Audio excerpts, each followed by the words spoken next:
الشيطان الرجيم. بسم الله الرحمن الرحيم. والليل إذا يغشى والنهار إذا تجلى وما خلق الذكر والأنثى إن سعيكم لشتى فأما من أعطى واتقى وصدق بالحسنى فسنيسره لليسرى وأما من بخل واستغنى وكذب بالحسنى فسنيسره للعسرى وما يغني عنه ماله إذا تردى إن علينا للهدى وإن لنا للآخرة والأولى فأنذرتكم نارا تلظى لا يصلاها إلا الأشقى الذي كذب وتولى وسيجنبها الأتقى الذي يؤتي ماله يتزكى وما لأحد عنده من نعمة تجزى إلا ابتغاء وجه ربه الأعلى ولسوف يرضى. صدق اللہ العظیم. بسم اللہ الرحمن الرحیم. شروع کرتا ہوں میں اللہ ہی کے نام سے جو بہت مہربان نہایت رحم والا ہے. واللیل اذا یغشا، قسم ہے رات کی جب وہ چھا جاتی ہے. والنہاری، اور قسم ہے دن کی. واو کے معنی قسم کے، نہار معنی دن. اذا تجلا، جب وہ روشن ہو جاتی ہے.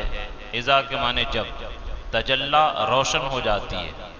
وما خلق الذکر والانثى، اور اس ذات کی جس نے مرد اور عورت کو پیدا کیا.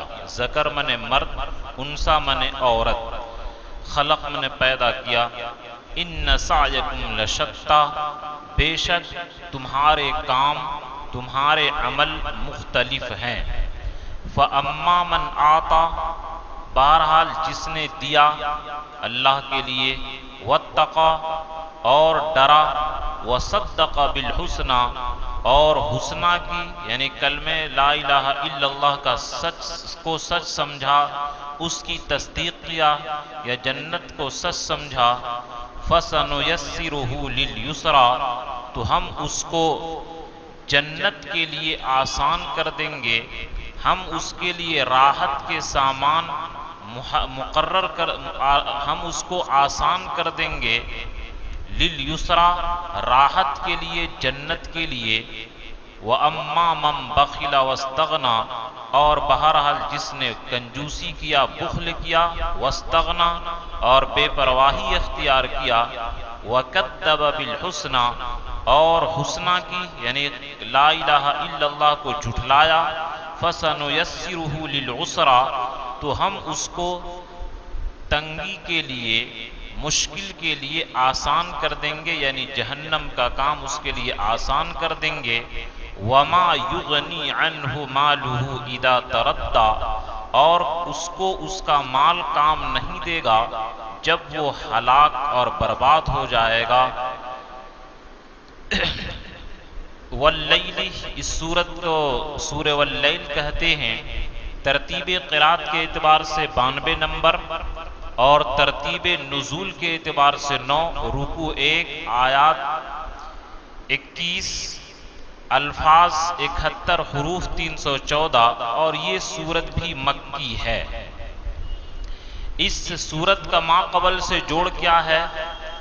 اس سورت کا ماقبل کے سورت سے جوڑ اور ربط یہ ہے کہ جس طرح ماقبل کے سورت میں والشمس وضحاہا کے اندر اعمال اور جزا کا اختلاف کا بیان ہے کہ جو نیک لوگ ہیں ان کا نیکی کا بدلہ ہے اور جو برے لوگ ہیں ان کا برائی کا بدلہ ہے.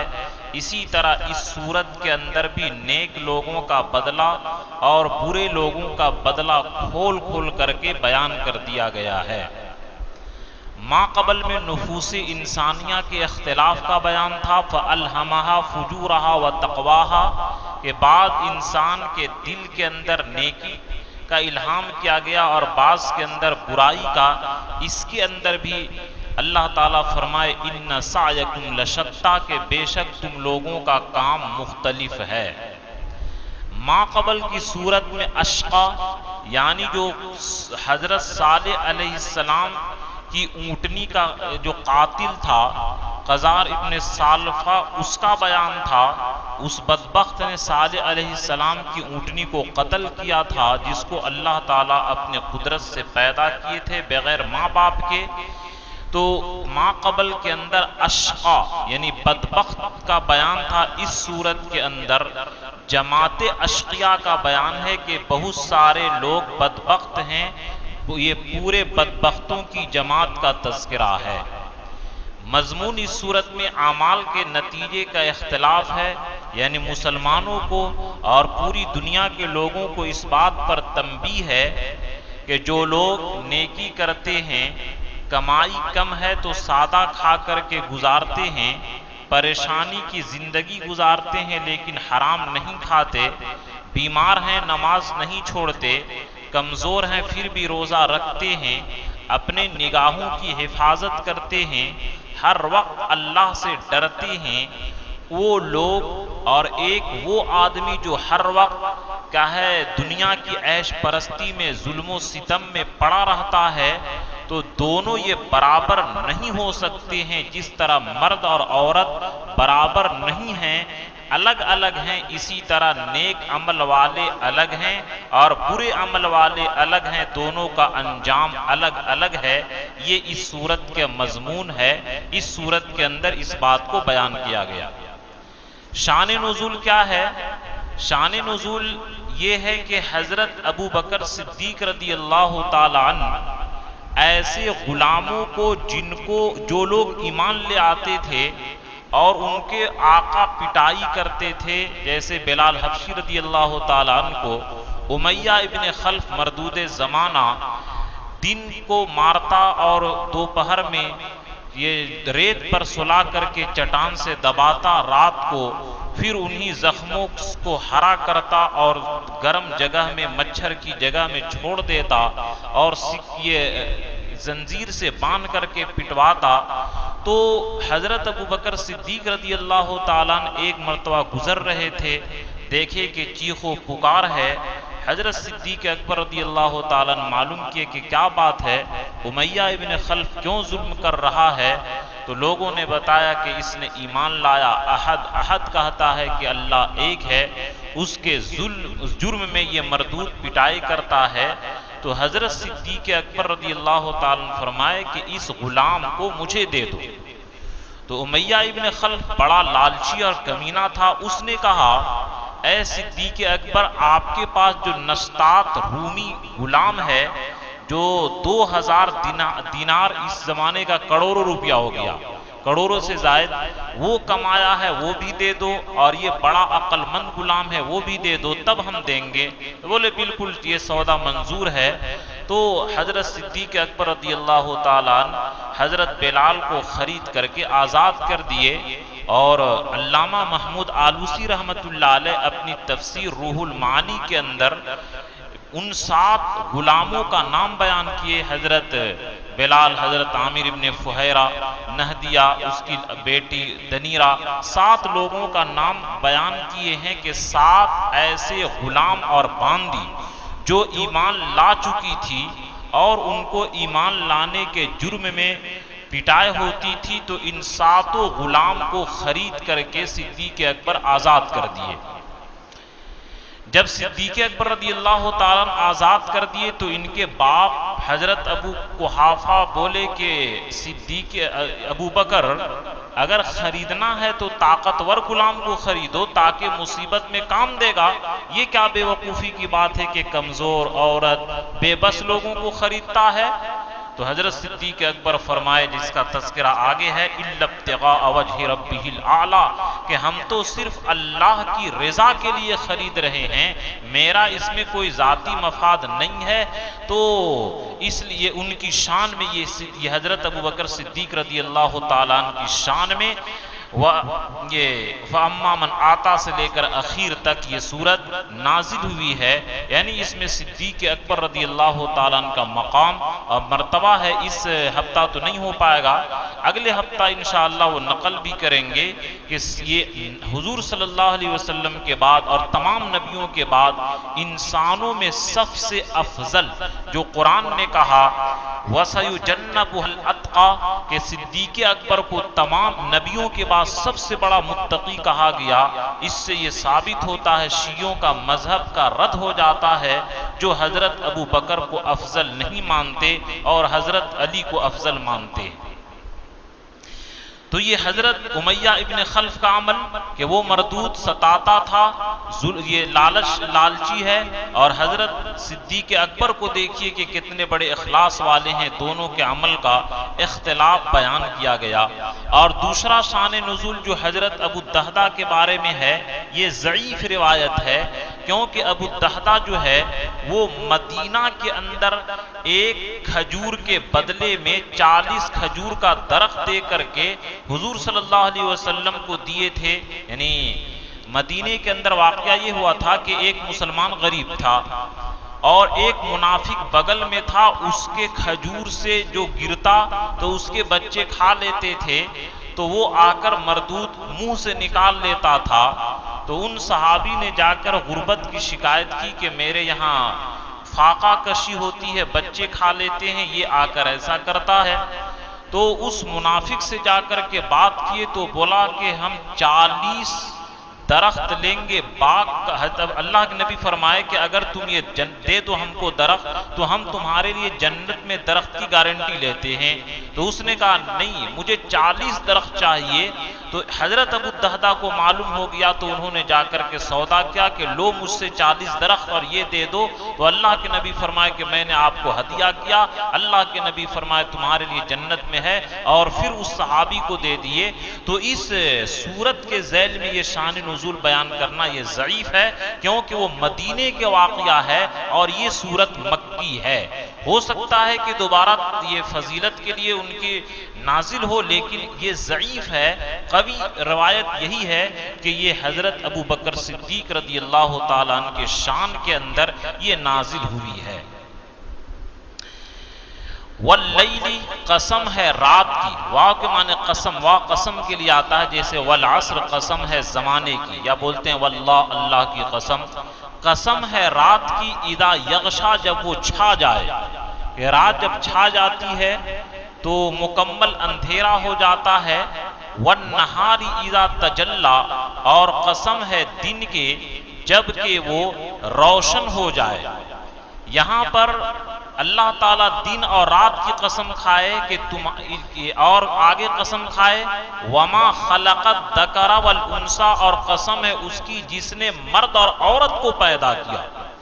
اس میں مفسرین نقطے کی بات یہ لکھتے ہیں کہ انسان دو قسم کے ہیں، یا تو مرد ہیں یا عورت ہیں۔ اسی طرح انسان کے عمل کا زمانہ بھی دو ہے، یا تو دن ہے یا رات ہے۔ تو اللہ تعالیٰ قسم کھا کر کے فرمائے کہ تمہارے اعمال ان سعیکم لشتی، کہ بے شک تمہارے اعمال مختلف ہیں، کہ جس طرح دن الگ ہے، رات الگ ہے، مرد الگ ہے، عورت الگ ہے، اسی طرح مسلمانوں کا عمل الگ ہے، غیر ایمان والوں کا عمل الگ ہے۔ یہ مطیعین اور فرما بردار اور نیک اور صالح لوگوں کا عمل الگ ہے، اور برے لوگوں کا عمل الگ ہے۔ جس طریقے سے دن رات برابر نہیں ہو سکتا، اسی طریقے سے نیک عمل والے اور برے عمل والے کا بدلہ قیامت کے دن برابر ہو ہی نہیں سکتا ہے۔ یعنی اس بات کی تنبیہ کہ آج جو دنیا کے اندر ہم مسلمان ہو کر کے، قرآن کو ماننے والے ہو کر کے، نبی کی امت ہو کر کے اپنی آخرت سے غافل اور اپنے اعمال سے غافل ہیں، اللہ تعالیٰ جھنجھوڑ رہے ہیں کہ اے ایمان، اے دنیا کے لوگوں، جس طرح دن اور رات برابر نہیں ہو سکتا اور مرد اور عورت برابر نہیں ہو سکتے ہیں، اسی طرح نیک عمل والوں کا انجام اور برے عمل والوں کا انجام ایک نہیں ہو سکتا ہے۔ جس طرح تمہارا عمل یہاں پر مختلف ہے، اسی طرح تم لوگوں کا ریزلٹ وہاں بھی مختلف ہوگا۔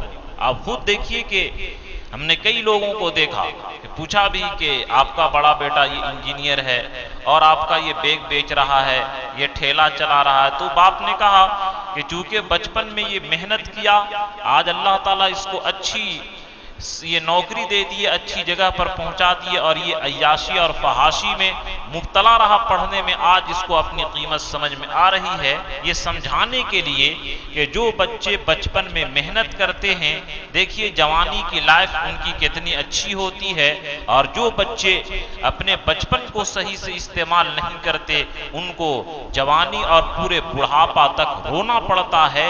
یہ عبرت ہے کہ اے لوگو، ذرا سا بچپن جو تمہیں سنبھلنے کا وقت ہے، اس کو غلط طریقے سے گزار دینے سے تم کو دنیا میں رونا پڑ رہا ہے، اور دنیا جو تم کو زندگی دی گئی ہے آخرت کے لیے، اگر تم اس کو غلط استعمال کیے تو یاد رکھنا وہاں رونا ہی رونا ہوگا، وہاں پر سنبھلنے کا کوئی چانس نہیں ہوگا۔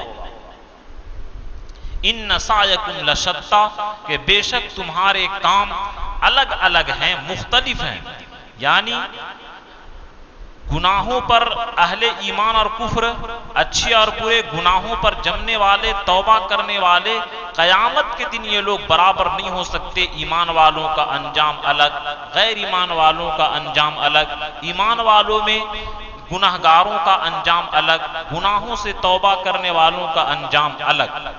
بلکہ اس کو اور یہ کھول دیتا ہوں کہ قرآن پاک میں اذا السماء انشقت کے اندر، اذا السماء انشقت واذا الارض مدت، کہ آسمان جب پھٹ جائے گا، زمین جب پھیلا دی جائے گی، اللہ تعالیٰ آگے کہتے ہیں یا ایھا الانسان، کہ اے انسان، انکا کادح الی ربک کدحا فملاقی، کہ بے شک تو محنت کرنے والا ہے، اور یہاں تک تو محنت کرتا رہے گا کہ اپنے رب سے جا کر کے مل لے گا۔ یعنی قرآن پاک نے یہ یہاں پر کہا کہ دنیا میں جتنے بسنے والے انسان ہیں، سب کے سب محنتی ہیں، لیکن ہر ایک کا محنت کا لائن الگ الگ ہے۔ جو جس طریقے سے ان ربکم هو اعلم بمن هو اهدی سبیلا، کہ اللہ تعالیٰ ہدایت پر چلنے والوں کو زیادہ جانتا ہے، تو یہ جتنے بھی انسان ہیں سب کے سب محنت ہیں۔ یہ چور، ڈاکو، گنڈے، کیا یہ کم محنت کرتے ہیں؟ یہ جان پر کھیل کر کے یہ ڈکیتی کرتے ہیں، جان پر کھیل کر کے بینک لوٹتے ہیں، بلکہ تہجد پڑھنے سے زیادہ، کئی گنا زیادہ ان کو بینک لوٹنے میں محنت کرنی پڑتی ہے۔ تو یہ اللہ تعالیٰ فرما رہے کہ اے انسان، جتنے بھی تم لوگ انسانوں، سب کے سب محنتی ہو، لیکن یاد رکھ لینا ایسا نہیں کہ تم محنت کر کے دنیا سے آزاد چھوٹ جاؤ گے۔ اَيَحْسَبُ الْإِنسَانُ أَن يُتْرَكَ سُدًى، کیا انسان یہ سمجھتا ہے کہ ایسی چھوڑ دیا جائے گا قیامت کے اندر؟ نہیں نہیں۔ وَامْتَازُوا الْيَوْمَ أَيُّهَا الْمُجْرِمُونَ، کہ اے مجرموں الگ ہو جاؤ قیامت کے دن، وہاں پر ہر ایک کو وَحُصِّلَ مَا فِي الصُّدُورِ، کہ دلوں کے بھید کو اللہ تعالیٰ کھول کر کے رکھ دیں گے، اور ساری چیز وہاں پر کچا چھٹا سامنے آ جائے گا۔ تو یہ تمہارے عمل مختلف ہیں، اور ہر آدمی محنتی ہے۔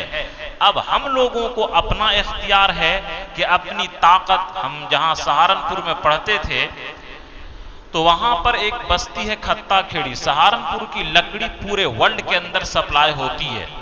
تو رات میں جو لوگ کام کرتے تھے مستری، نیند آ جائے گی تو ہاتھ کٹ جائے گا، تو اس ڈر سے وہ لوگ اپنی انگلی کو چیر کر کے اس میں مرچ بھر دیتے تھے تاکہ نیند نہ آئے۔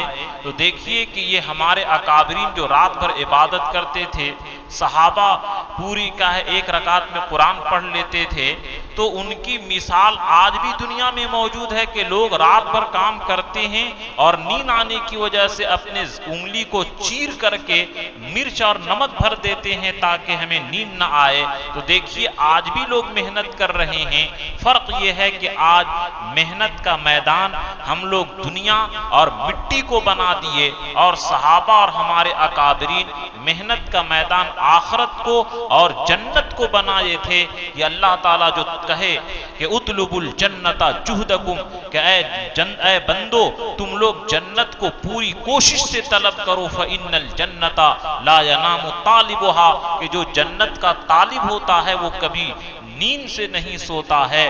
جس طریقے سے اگر کہہ دیا جائے کہ یہ مین روڈ کی یہ فرایا لال سے لے کر کے اوبھر برج تک دے دیا جائے، 1 سال تہجد کی پابندی کرے تو پورے جھارکھنڈ کے لوگ اس کے لیے تیار ہو جائیں گے، کیونکہ اتنی بڑا نفع سامنے آ رہا ہے۔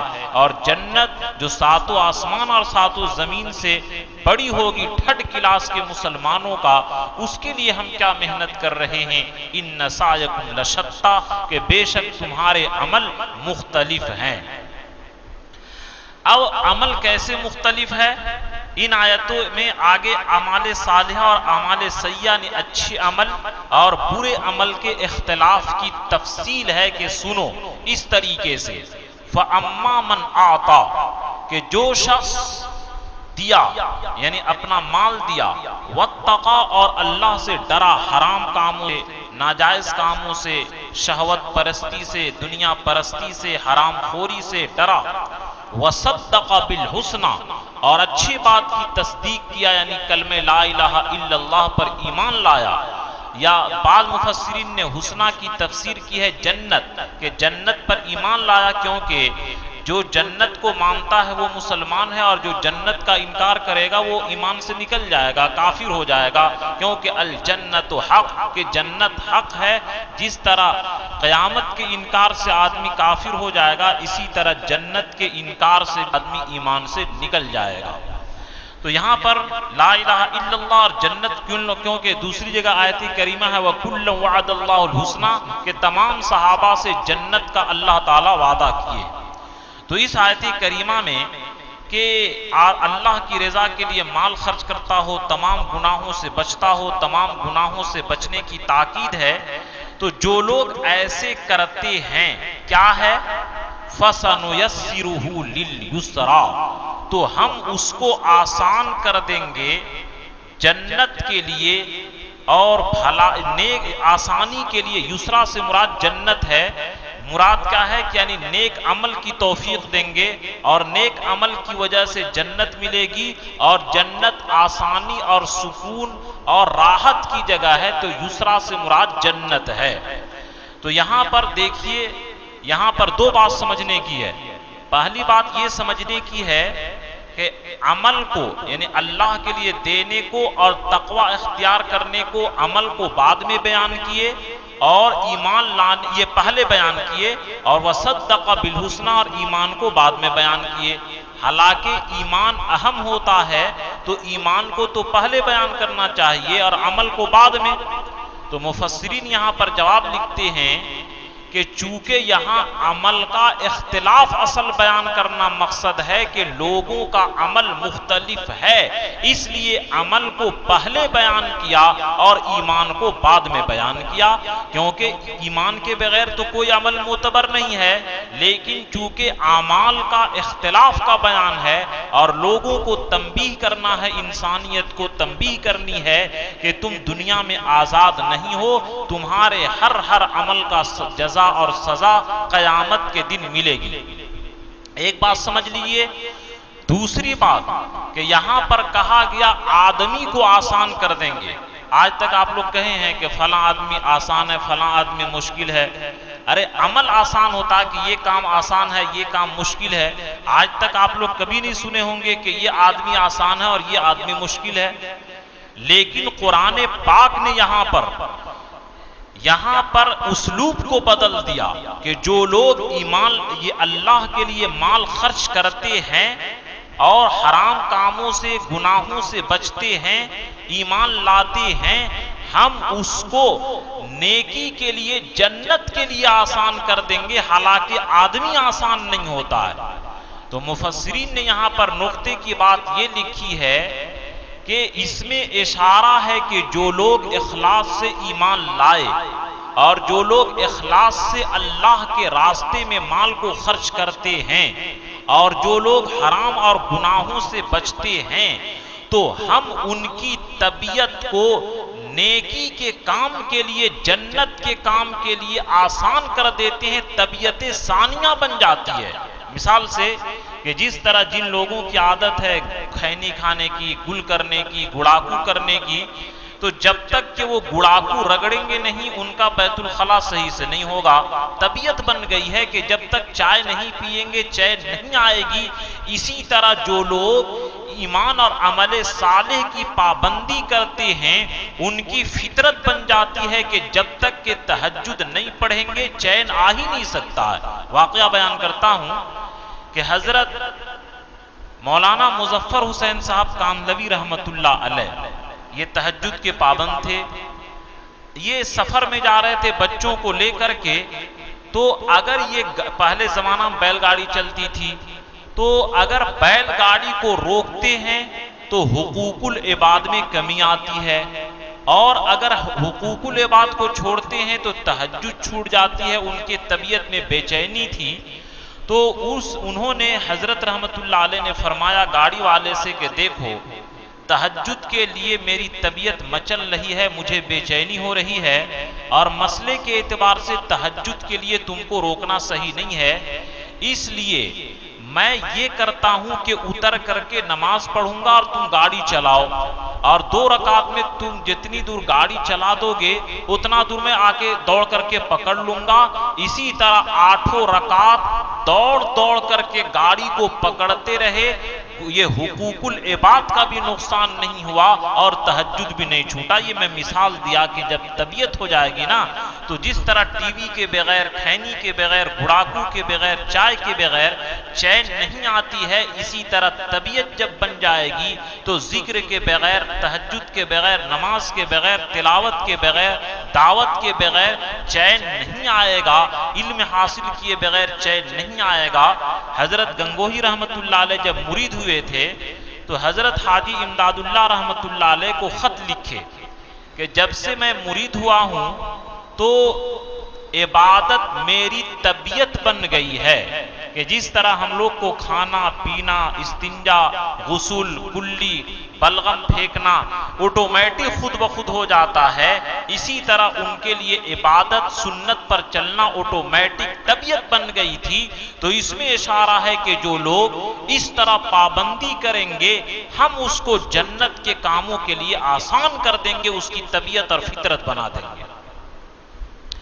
وَأَمَّا مَنْ بَخِلَ وَاسْتَغْنَى، اور بہرحال جو لوگ بخل کریں، کنجوسی کریں، اللہ کے راستے میں نہ دیں، وَاسْتَغْنَى، اور بے پرواہی کریں، گھمنڈ میں کریں کہ ارے اللہ کیا کرے گا، نعوذ باللہ کون آخرت دیکھا ہے، وَكَذَّبَ بِالْحُسْنَى، اور یہ اچھی بات کی یعنی نیکی کو جھٹلائے، یعنی کلمہ کو جھٹلائے، جنت کو جھٹلائے، فَسَنُيَسِّرُهُ لِلْعُسْرَى، تو ہم اس کو سختی کے لیے یعنی جہنم کے لیے آسان کر دیں گے، ہم اس کے اوپر جہنم کے کام کو آسان کر دیں گے۔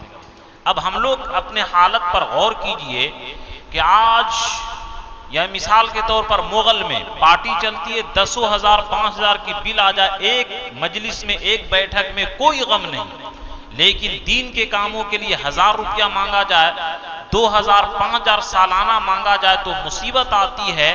تو اب مال اگر فضول خرچی میں، شادی میں کروڑ 10 لاکھ خرچ ہو جائے کوئی غم نہیں، لیکن وہی نیک کام کے لیے خرچ کرنا مصیبت آتی ہے۔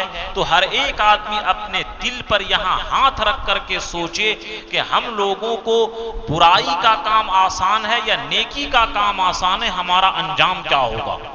آج اگر وہی کنڈکٹروں کو دیکھیے، میں سفر کرتا ہوں بارش میں اور جاڑے کے دن میں، وہ تہجد سے پہلے گاڑی کو پکڑیں گے، ٹکٹ کاٹیں گے، لیکن فجر کی نماز نہیں پڑھیں گے۔ تو میرے دوستو، جن لوگوں کو اللہ تعالیٰ جنت کے عمل کی توفیق دیتے ہیں تو ان لوگوں کے لیے نماز پڑھنا آسان، روزہ رکھنا آسان، حج کرنا آسان، اللہ کے راستے کے لیے دینا آسان، یہ ساری چیز آسان ہو جائے گی۔ لیکن جو لوگ برائی کے اندر مبتلا ہے، رات بھر نائٹ کلب کے اندر ڈانس کو دیکھنا، رات بھر فلم کو دیکھنا، رات بھر انٹرنیٹ میں غلط چیز کو دیکھنا، یہ سب اس کے لیے آسان ہو جاتا ہے، لیکن فجر کی نماز پڑھنی اس کے لیے مشکل ہو جاتی ہے۔ ہر ایک آدمی اپنے دل کے اندر جھانکے اور اپنے بارے کے اندر اپنے بارے میں جائزہ لے کہ میرے لیے جنت کے کام آسان ہیں یا جہنم کے کام آسان ہیں۔ یہ ہر ایک آدمی اپنے بارے میں غور کرے۔ یہ آیت کریمہ بڑی سخت جھنجھوڑنے والی ہے ہم لوگوں کے لیے کہ تم لوگ اپنے حالات پر غور کرو۔ اور تو بہرحال یہاں پر چونکہ عمل مقدم ہے اس لیے مقدم کیا، اور ایمان قلبی چیز ہے. ہاں وہ دوسری بات کہ ایمان چونکہ دل کی چیز ہے، اور یہ سب صدقہ کرنا، نیکی کرنا اور گناہوں سے ڈرنا یہ عمل کی چیز ہے، اس لیے یہاں پر اعمال کو پہلے اور عمل کو بعد میں بیان کیا.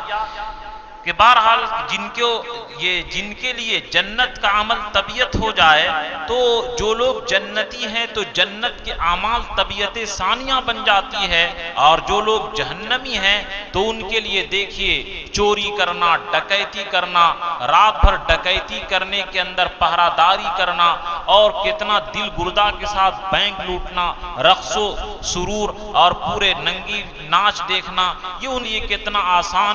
لیکن مسجد کے بغل ہے میں بیٹھے بیٹھے موبائل دیکھنا یہ اس کے لیے آسان، لیکن مسجد میں جانا مشکل. تو بہرحال ہر ایک آدمی سوچ لے کہ جو جنت کے جماعت ہے ان کے لیے جنت کے اعمال آسان کر دیے گئے ہیں، اور جو لوگ نعوذ باللہ جہنمی ہیں ان کے لیے جہنم کے کام آسان کر دیے گئے ہیں. اس لیے اللہ تعالیٰ فرمائے کہ تم لوگوں کے اعمال مختلف ہیں، ہر ایک آدمی اپنے بارے میں غور کرے. اب یہاں پر اسی کے ذیل میں ایک حدیث نقل کرتا ہوں. یہ حدیث بخاری اور مسلم دونوں کے اندر ہے کہ ایک مرتبہ اللہ کے نبی فرمائے، یہ روایت حضرت علی سے بخاری اور مسلم دونوں کے اندر ہے. اللہ کے نبی فرمائے ما منکم من احد الا وقد كتب مقعده من النار ومقعده من الجنہ. کہ اللہ کے نبی فرمائے کہ تم میں سے ہر ایک آدمی کا ٹھکانہ کون جنتی ہے کون جہنمی ہے، ہر ایک کا ٹھکانہ جنتی ہونا جہنمی ہونا لکھ دیا گیا ہے.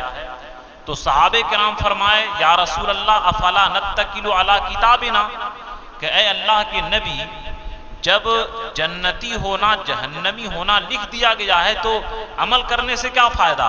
جنتی ہیں عمل کریں گے تو بھی جنت میں، نہیں کریں گے تو بھی جنت میں، اور جہنمی ہیں عمل کریں گے تو بھی جہنم میں، نہیں کریں گے تو بھی جہنم میں. اس عمل سے فائدہ کیا ہوگا؟ صحابہ کرام یہ سوال کیے. تو اللہ کے نبی فرمائے قالو، اللہ کے نبی فرمائے اعملوا، کہ اے میرے صحابہ عمل کرو، فَكُلٌّ مُيَسَّرٌ لِمَا خُلِقَ لَهُ، کہ ہر آدمی کو وہ کام آسان کر دیا گیا ہے جس کام کے لیے وہ پیدا کیا گیا ہے. وَأَمَّا مَنْ كَانَ مِنْ أَهْلِ السَّعَادَةِ فَيُيَسَّرُ لِعَمَلِ السَّعَادَةِ، کہ جو آدمی نیک بخت اور جنتی لوگ ہیں ان کے لیے جنت کے کام آسان کر دیے گئے. وَأَمَّا مَنْ كَانَ مِنْ أَهْلِ الشَّقَاوَةِ، اور جو لوگ بدبخت اور جہنمی لوگ ہیں فَسَيُيَسَّرُ لِعَمَلِ الشَّقَاوَةِ، تو ان لوگوں کے لیے جہنم کا کام آسان کر دیا گیا ہے. اور پھر آیت کریمہ میں اللہ کے نبی دلیل کے طور پر پڑھے فَأَمَّا مَنْ آتَى وَاتَّقَى وَصَدَّقَ بِالْحُسْنَى سے لے کر اخیر تک. تو بہرحال ہم لوگوں کو اس بات پر تنبیہ ہے کہ ہم خود اپنا یعنی یہ 99% میں سے بھی پھر 100% کو ایک حصہ کیجیے اور ایک کو 99، تو 99% لوگ جو عمل کرتے ہیں اچھا یا برا اس کے مطابق فیصلہ ہوتا ہے، اور پھر ایک حصہ میں شاید بہت کم لوگوں کا ہے کہ زندگی بھر عبادت کیے اور آخری وقت جہنمی ہو گئے، اور زندگی بھر جہنم کا کام کیا اور آخری وقت جنتی ہو گئے. یہ بہت کم مثال میں ملتا ہے. اللہ تعالیٰ اپنی قدرت کو دکھانے کے لیے کہ اللہ کسی کا محتاج نہیں ہے، اور تم گھمنڈ مت کرو. ہو سکتا ہے کہ تمہارا انجام اس طرح خطرناک ہو جائے کہ شیطان 70,000 سال عبادت کیا لیکن انجام اس کا کیا ہوا؟ یہ اکا دکا ہوتا ہے. لیکن عمومی طور پر کہ جس آدمی کو دیکھیے کہ جنت کا کام اس کے لیے آسان تو وہ جنتی ہے، اور جس آدمی کو جہنم کا کام آسان ہو گیا وہ آدمی جہنمی ہے. اللہ کے نبی صلی اللہ علیہ وسلم اس حدیث کے اندر صاف بیان فرما دیے. اور اس کے ذیل کے اندر حضرت علامہ محمود آلوسی رحمۃ اللہ علیہ ایک بات بیان فرمائے، علیکم شان العبودیہ، کہ اے لوگوں تمہارے ذمے عبادت کرنا ہے. جنتی ہیں یا جہنمی اس کے بارے میں تم کو نہیں کرنا ہے.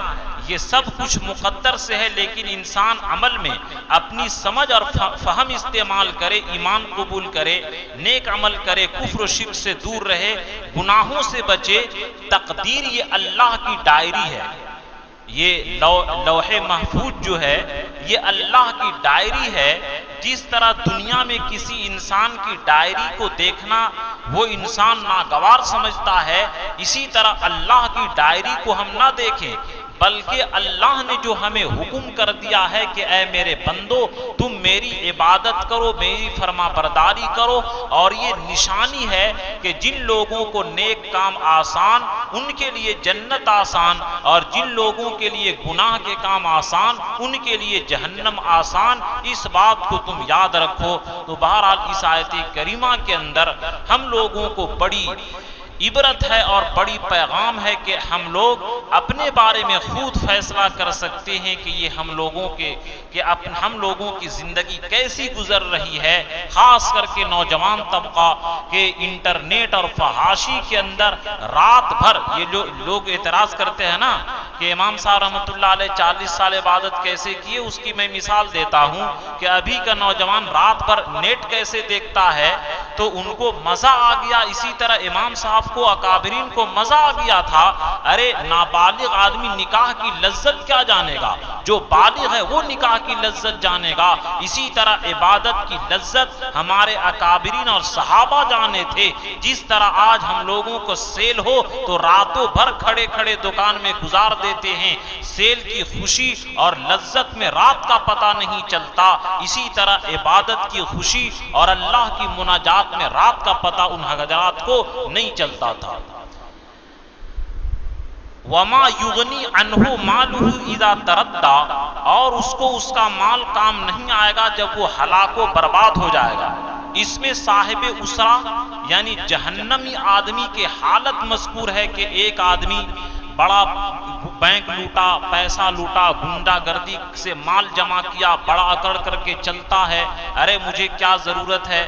یہ ابو جہل بھی کہا تھا کہ ارے ہم دیکھ لیں گے جہنم کے فرشتوں کو ہم لوگ۔ ایک اللہ کے نبی فرمائے کہ جنت ہے، تو ایک مردود زمانہ نے کہا تھا ارے تمہاری جنت کی ضرورت نہیں ہے، ہمارے پاس اتنا مال ہے کہ ہم کو یہی جنت سے کافی ہے، ہم کو جنت کی ضرورت نہیں ہے۔ اللہ تعالیٰ فرماتے ہیں کہ یہ جو کفار اور جو گنڈے بدماش اور اللہ کے باغی اور نافرمان مال کے نشے کے اندر چور ہیں، وہ لوگ کہتے ہیں کہ ہم کو مال بچا لے گا۔ وما یغنی عنہ مالہ اذا تردی، کہ ان کا مال ان کو کام نہیں آئے گا۔ اذا تردی، جب وہ گڑھے میں گرے گا، یعنی جہنم کے گڑھے میں گرے گا یا قبر کے گڈھے میں جب گرے گا، اسی وقت اس کا مال کچھ نہیں ہوگا۔ بلکہ انسان کا مال تو موت ہوتے ہی ساتھ چھوڑ دیتا ہے۔ واقعہ مشہور ہے کہ ایک آدمی نے کہا تھا اپنے بیوی کو کہ اگر تو باپ کے گھر گئی تو تجھے تینوں طلاق۔ اب اس کا باپ انتقال کر گیا، علماء سے مسئلہ پوچھے کہ کیا یہ طلاق ہو جائے گی؟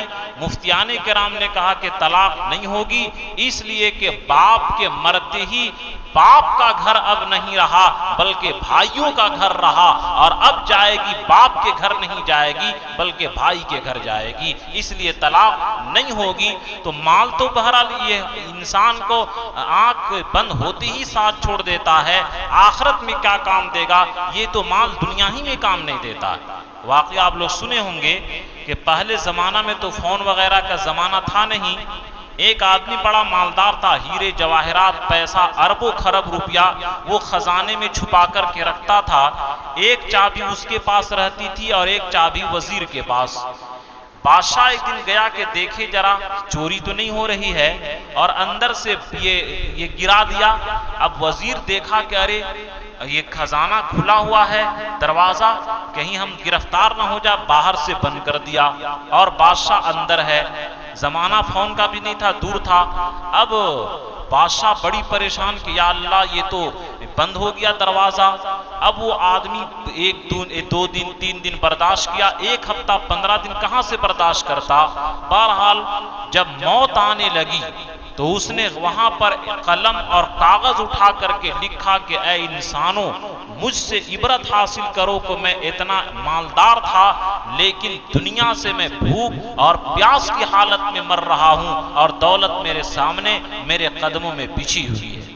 تو میرے دوستو، یہ تو دولت دنیا کے اندر کام نہیں دے گی، وہ قبر میں کیا کام دے گی، اور مرنے کے بعد جہنم سے کیسے بچائے گی، یہ کبھی بھی نہیں ہو سکتا ہے۔ تو بہرحال ایسا بد کردار آدمی جو کافر خدا کا دشمن اور سخت یہ مقہور ہوتا ہے، آخرت میں کوئی اجر و ثواب اس آدمی کو نہیں ملے گا۔ جو لوگ اللہ کے باغی اور اللہ کے نافرمان ہیں، ان لوگوں کی ہلاکت اور بربادی کا تذکرہ ہے۔ بہرحال آج کے اس درس قرآن کے اندر اصل خلاصہ اور لب لباب یہ نکلا کہ ہر آدمی اپنے بارے میں جائزہ لے کہ ہم کو نیکی کا کام کرنے اور جنت کے کام کرنے میں آسانی لگ رہی ہے یا نہیں لگ رہی ہے۔ کہ ہم کو نماز پڑھنا مشکل تو زبردستی پڑھیے، یہ نہیں کہ کیا ہے مزہ، تو پھر طبیعت کے مزہ کے لیے نہیں ہو گیا، وہ یہ طبیعت کے مزہ کے لیے نہیں پڑھنا ہے، زبردستی پڑھنا ہے، مشکل ہو تو بھی پڑھنا ہے۔ لیکن بہرحال اگر رات بھر گندی چیزوں کو دیکھنے میں لذت محسوس ہوتی ہے اور 2 رکعت فجر ہم سے نہیں پڑھی جاتی ہے، ہر ایک آدمی اپنے بارے میں غور کر سکتا ہے کہ ہم دنیا کے کاموں میں کتنا انٹرسٹیڈ ہے اور کتنا مشغول ہیں اور آخرت کی تیاری کے بارے میں کتنے ہیں۔ ہر ایک آدمی اپنے بارے میں سوچے۔ اللہ کے نبی نے دونوں جماعتوں کی انجام کو کھول کھول کر کے بیان کر دیا۔ اللہ ہم تمام مسلمانوں کو جنت والے کام کو آسان فرمائے اور ہم تمام مسلمانوں کے لیے جہنم والے کام کو ہم پر مشکل فرمائے اور ہم لوگوں کو سعادت اور نیک بخت بنائے اور بدبخت بنانے سے ہم لوگوں کی اللہ تعالی حفاظت فرمائے۔ آمین وآخر دعوانا الحمدللہ رب العالمین۔ ایک صاحب ان کی والدہ بیمار ہیں، یہاں لڑکے ہیں، ان کے لیے دعا فرمائیں کہ اللہ تعالیٰ ان کے ساتھ خیر کا معاملہ فرمائے۔ بسم اللہ الرحمن الرحیم۔ اللہم لک الحمد کلہ ولک الشکر کلہ ولک المجد کلہ، اللہم لا نحصی ثناء علیک کما اثنیت علی نفسک، اللہم صلی علی محمد کما تحب وترضى، یا حی یا قیوم برحمتک نستغیث، اللہم اصلح لنا شاننا کلہ ولا تکلنا الی انفسنا طرفۃ عین۔ اے اللہ ہمارے گناہوں کو معاف فرما، خطاؤں کو درگزر فرما۔ اے اللہ گناہوں سے توبہ کے بعد توبہ پر جمنے کی توفیق عطا فرما، توبہ ٹوٹنے سے حفاظت فرما، اگر ٹوٹ جائے تو پھر دوبارہ توبہ کرنے کی توفیق عطا فرما۔ اے اللہ ہمیں اتنا توبہ کی توفیق عطا فرما کہ شیطان ہم سے نا امید ہو جائے، شیطان ہمارا پیچھا چھوڑ دے اور آپ راضی ہو جائیے۔ اے اللہ توبہ کی دولت سے ہمیں مالا مال فرما، توبہ ہمارے لیے مقدر فرما۔ اے اللہ درس قرآن میں جو کہا گیا ہے، اللہ کہنے والوں کو بھی سننے والوں کو بھی جنت کے کام ہم پر آسان فرما اور جہنم کے کام ہم پر مشکل فرما۔ اے اللہ جنت کی طلب عطا فرما اور جہنم سے بھاگنے کی توفیق عطا فرما۔ اے اللہ ہماری نگاہ، اے اللہ ہماری ذہن، اے اللہ ہماری عقل، اے اللہ ہماری آنکھ موت سے پہلے پہلے کھول دیجئے۔ اے اللہ موت کے بعد تو فرعون کی بھی آنکھ کھل گئی تھی، موت کے بعد تو فرعون بھی ایمان لایا تھا، موت کے وقت تو فرعون بھی ایمان لایا تھا۔ اے اللہ ہم سے پہلے، اے اللہ ہمیں موت سے پہلے پہلے اے اللہ سدھرنے کی توفیق عطا فرما۔ اے اللہ ہمیں بگڑنے سے حفاظت فرما۔ اے اللہ اعمال جنت ہم پر آسان فرما، اعمال جہنم ہم پر مشکل فرما۔ اے اللہ اہل سعادت میں ہمیں شامل فرما۔ اے اللہ بدبخت لوگوں سے ہمیں اے اللہ نکال دے اور بدبخت لوگوں کی جماعت سے ہمیں نکال دے اور بدبخت لوگوں سے ہماری حفاظت فرما۔ اے اللہ جو صاحب بیٹھے ہیں ان کی والدہ کے ساتھ خیر کا معاملہ فرما، عافیت کا معاملہ فرما۔ اے اللہ ایمان پر خاتمہ نصیب فرما، ان کی اے اللہ ہر طرح آسانی فرما، ان کے تمام مسائل کو حل فرما، ان کے تمام مصیبتوں کو راحت میں تبدیل فرما، تمام پریشانیوں کو آسانی میں تبدیل فرما۔ اے اللہ جتنے بھی حجاج کرام جا رہے ہیں ان تمام لوگوں کے اللہ حج مقبول اور مبرور کی توفیق عطا فرما، ان لوگوں کی دعاؤں میں ہمیں ہر حصہ عطا فرما۔ اے اللہ جو بیماری چلی ہے، اے اللہ جو بیمار ہیں، اے اللہ اپنے قدرت سے ان کو شفائے کلی عطا فرما، ان کے نعمت بیماری کو نعمت صحت سے تبدیل فرما، اور جو نہیں ہے اللہ ان کو صحت اس کی دولت سے مالا مال فرما۔ اے اللہ عذاب والی تعاون والی بیماری سے ہماری حفاظت فرما۔ اے اللہ ہمارے ساتھ خیر کا، عفو کا، عافیت کا معاملہ فرما۔ اے اللہ ہم میں سے جتنے بھی لوگ دعا کے لیے کہے ہیں، اے اللہ ان کی تمام جائز مقاصد کو پوری فرما۔ اے اللہ ہماری دعا کو اپنے فضل و کرم سے جناب نبی کریم صلی اللہ علیہ وسلم کے صدقے فیض سے قبول فرما۔ ربنا تقبل منا انك انت السميع العليم وتب علينا انك انت التواب الرحيم۔ اللهم انا نسألك من خير ما سألك نبيك محمد صلی اللہ علیہ وسلم ونعوذ بك من شر ما استعاذك نبيك محمد صلی اللہ علیہ وسلم وانت المستعان وعليك البلاغ ولا حول ولا قوة الا بالله برحمتك یا ارحم الراحمین۔ بقیہ جو آدھی صورت رہ گئی انشاءاللہ اس کا درس قرآن اگلے ہفتہ ہوگا۔